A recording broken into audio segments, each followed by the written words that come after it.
Netoro Moussa Dambele, cercle de Caille, arrondissement de Lontou, commune de Kakoulou, à village de Modinkane.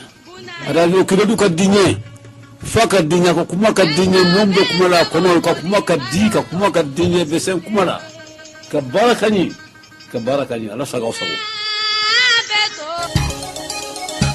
Les sports, les infos, la musique, l'actualité, le tout amusé et servi à chaud pour vous sur Radio Clédou.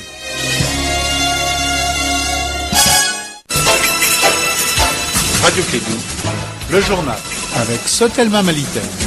Mesdames et messieurs, fidèles auditeurs et inconnus de Clédou de sa matinale, très bonjour à vous. Avec plaisir, on vous accueille. Avec bonheur, on se lève le matin de bonheur. On vous dérange tout en faisant plaisir. C'est le temps de vous informer. Le journal de Clédou, première édition de la matinale. Je vous rappelle que nous sommes aujourd'hui mercredi, troisième jour de la semaine, le 12 décembre de l'an 2018. Il est 7h en temps universel. Nous sommes deux dans ce studio. Bakary Sekoussi, c'est de Ségou Abdoulaye Hamdan de Tombouctou. Nous conjuguons nos efforts. Nous sommes à Bamako, n'est-ce pas, Bakary? Oui, nous sommes à Bamako. Bonjour Abdoulaye, bonjour à toutes et à tous. Bienvenue dans cette édition, la première de Clédou Info. Dans ce journal, nous allons parler une fois de plus de la décision du gouverneur du district de Bamako qui a donné deux avis défavorables à deux grands rassemblements qui devraient se tenir dans la capitale malienne, désormais au Mali. Les marches pacifiques interdites par les autorités et jusqu'à nouvel ordre. Mohamedou Khan nous donnera des explications, et toujours par rapport donc à la situation du Mali, et surtout par rapport à la loi sur l'attente nationale pour le Premier ministre. Le projet de loi sur l'attente nationale est loin d'être une prime à l'impunité car elle découle des recommandations des assises de la concertation nationale. Dans ce journal, donc, nous allons en parler. Et puis, sur un autre plan, les feuilletons UMAV se poursuit. Hier, à l'issue d'une assemblée générale, la 11e assemblée générale ordinaire, l'UMAV, donc l'Union malienne des aveugles, a mis sur place un bureau avec la tête un nouveau président. Il s'appelle Adji Bari. Donc, dans ce journal, Etienne Niari nous donnera également des précisions. C'est le titre de ce journal. Le développement dans un instant avec Bakary Sissé.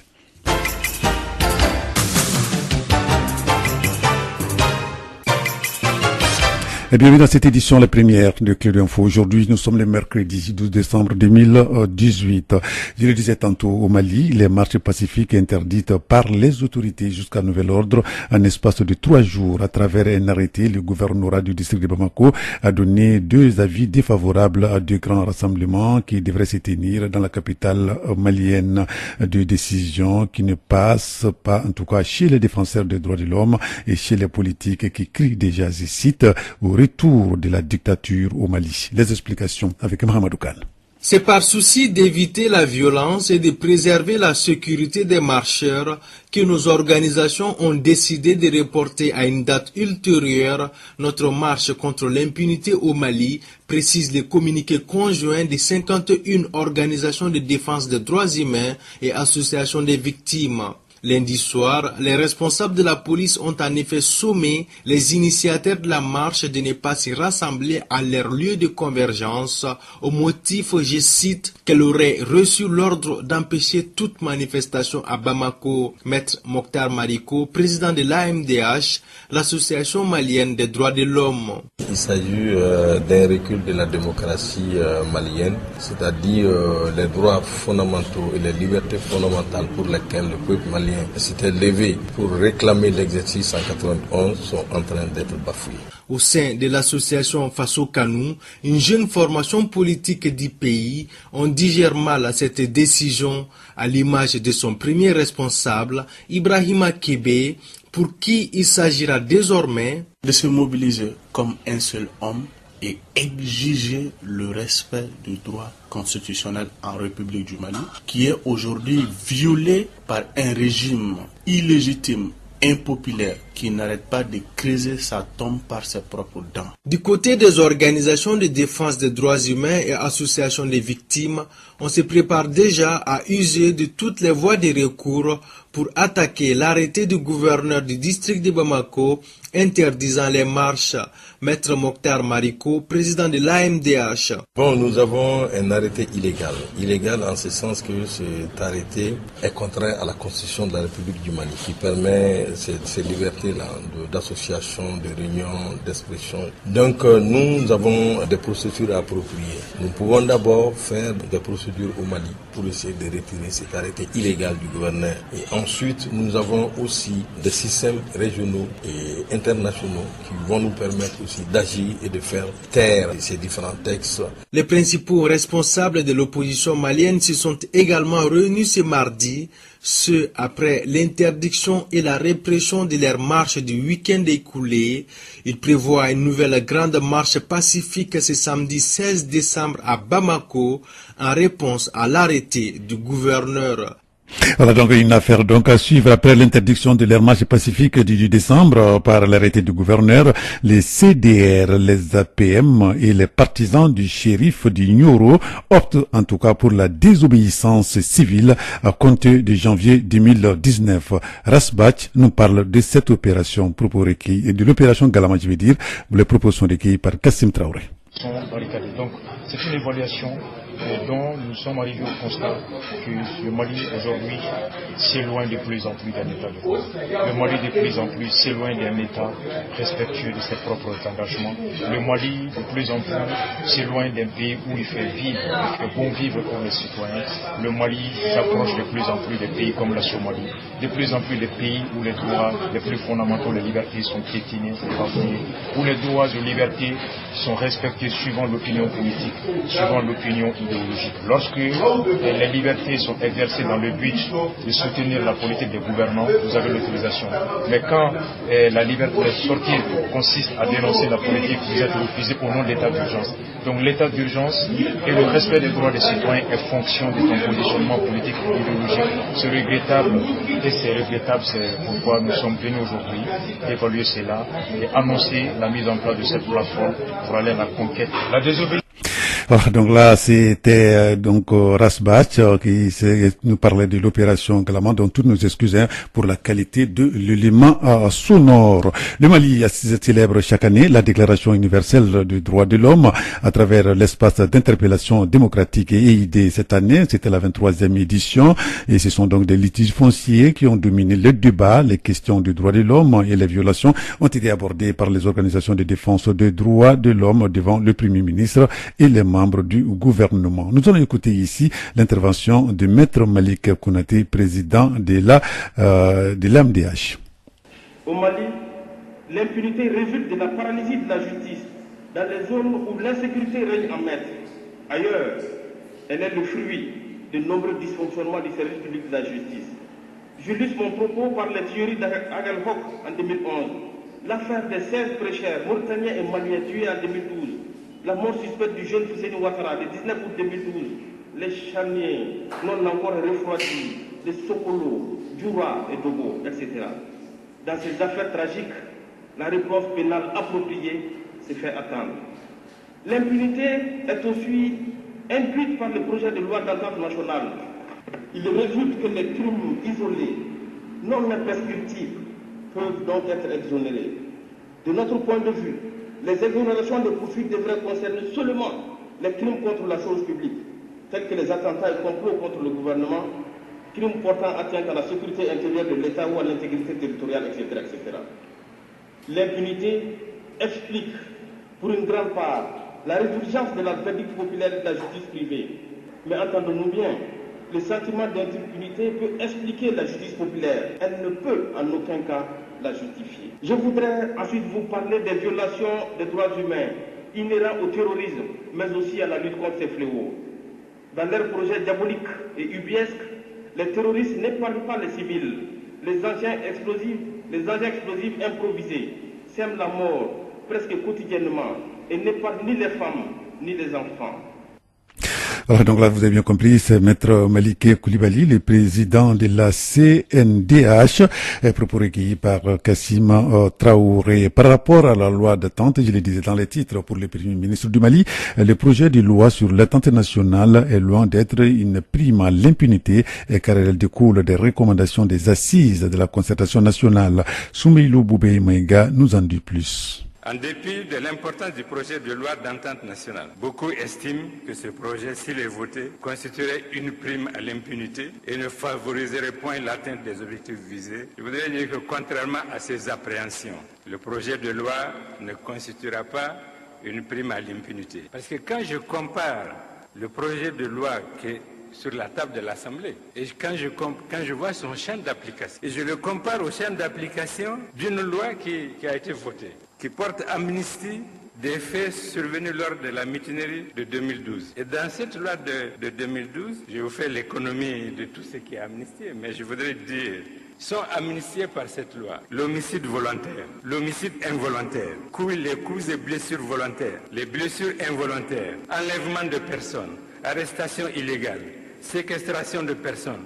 Jusqu'à présent, j'attends toujours des prises de position contre cette loi-là. Et ceux qui nous font procès aujourd'hui, les procès d'intention par rapport à notre loi, je ne les ai jamais entendus se prononcer sur cette loi, sur laquelle nous n'avons aucune intention de revenir du reste pour si ça peut les rassurer. Mais il n'y a pas, quand on défend les droits de l'homme, il n'y a pas d'indignation sélective. Et je considère que les associations qui font profession de défense des droits de l'homme ne doivent pas, pour leur crédibilité, servir de relais ou de refuge à des positions partisanes. C'est ça qui ferait que nous pourrions, nous, en tant qu'État, continuer de respecter les positions qui sont exprimées au nom des droits de l'homme. Mais si nous avons l'impression que ce que les gens ne peuvent pas obtenir ici, ils tentent de l'obtenir là, franchement, c'est un tort qui est porté à tous ceux qui, de manière sincère, défendent effectivement la démocratie et les droits de l'homme.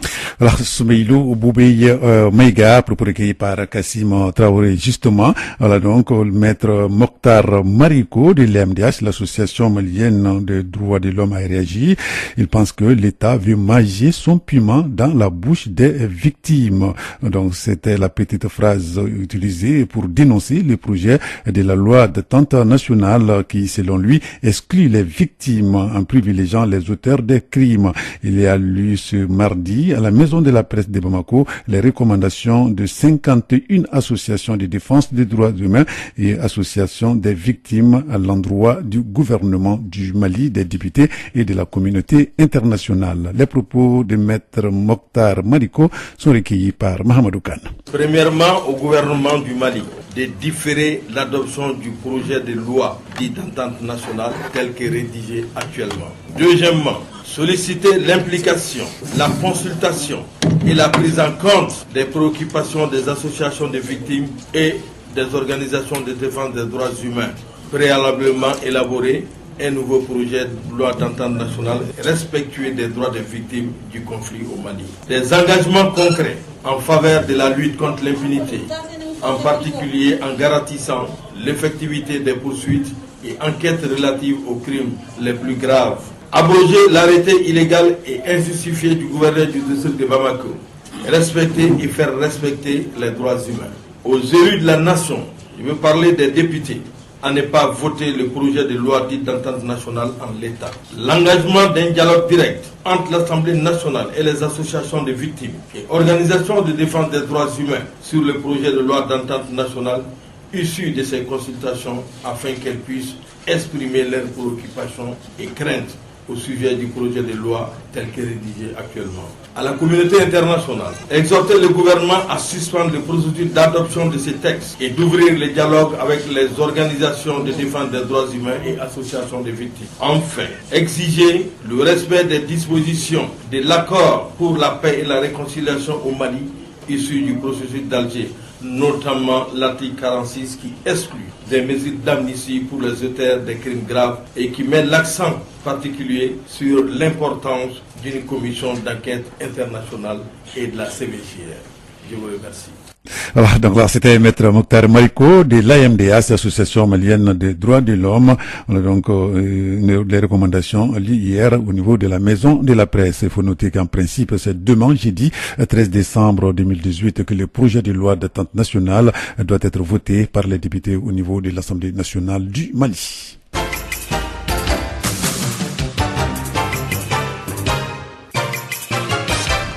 Nous allons changer de sujet cette fois-ci pour parler donc de l'UMAV. Les feuilletons donc continuent donc à ce niveau. Hier, à l'issue de la 11e Assemblée générale ordinaire, donc au niveau de l'UMAV, Ladji Bari a été élu président donc de l'association. Nous allons suivre les reportages signés Étienne Nyari. Les délégués de l'Union malienne des aveugles sont venus des différentes localités pour l'élection d'un nouveau président. Suite aux travaux, Ladji Bari, candidat unique, a été élu pour diriger l'UMAV pendant les 4 prochaines années. Je tends la main à tout le monde, parce que l'UMAV ne peut pas aller sans l'effort de tout un chacun. Toutes les personnes formées à l'UMAV, nous avons besoin d'eux. Toutes les personnes ressources, nous avons besoin d'eux. Nos portes sont grandement ouvertes, nous les invitons à venir ensemble, qu'on se donne la main pour faire face au défi qui est le renouvellement des personnes en situation de handicap au Mali, en Afrique et dans le monde. Je remercie beaucoup le président sortant et l'ensemble de son bureau qui nous ont donné la chance de voir là aujourd'hui ce jour. Ils ont vraiment fait du boulot fantastique et nous prions Allah pour qu'il nous donne la chance de les atteindre, voire les dépasser. Moumouni Diarra, en poste de la présidence de l'Union malienne des aveugles depuis 2002, a dressé le bilan de ses réalisations, notamment dans le domaine de l'éducation. Je suis arrivé ici en 2002. Je ne ferai pas l'état de lieu à cette date, mais ce que j'ai quand même pu réaliser avec les différentes équipes de 2002 à nos jours, c'est extrêmement important pour nous. Par exemple, sur le plan de l'éducation, nous avons pu construire un jardin d'enfants, une école fondamentale du 2e cycle, un lycée. Et nous avons pu trouver les équipements tels que les ordinateurs, les imprimantes braille pour la multiplication des modèles pédagogiques en braille dont nous avons énormément besoin. Nous avons organisé des centaines de séminaires à Bamako, aussi bien qu'à l'intérieur du Mali, en termes de guidance parentale, de formation initiale et continue des enseignants, des IFM et des enseignants qui sont déjà dans les classes pour améliorer les performances des enseignants par rapport à la prise en charge des besoins éducatifs spéciaux. Nous avons pu également réaliser 2 forages ici à l'UMAV pour assurer le ravitaillement correct en eau de toute la cour. L'Union malienne des aveugles est une association malienne créée en 1972 sous l'appellation Association malienne pour la promotion sociale des aveugles. En 1973 a été créé l'Institut des jeunes aveugles, établissement scolaire de premier et second cycle pour enfants et jeunes aveugles et malvoyants, installé à Faladje en commune 6 du district de Bamako. Alors donc merci Étienne. Il y aurait donc une affaire donc à suivre dans la mesure où Issa Camara donc s'est proclamé également président de l'UMAV. Alors donc nous allons vous proposer en tout cas les raisons et qu'on appelle l'intervention donc de monsieur Issa Camara dans nos prochaines éditions.